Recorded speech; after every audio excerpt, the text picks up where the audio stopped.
So I had a no start issue.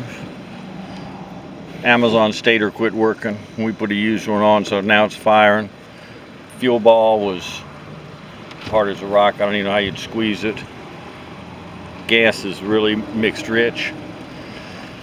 So we got it to fire, started it up, and it was not running correctly. It's been sitting. We pretty well thought it was going to be carburetors, but we had to get it to spark first. There's the carburetor kits. There's the needle. I think it's funny, there's two different colors of needles. So someone built one of the carburetors new spark plugs.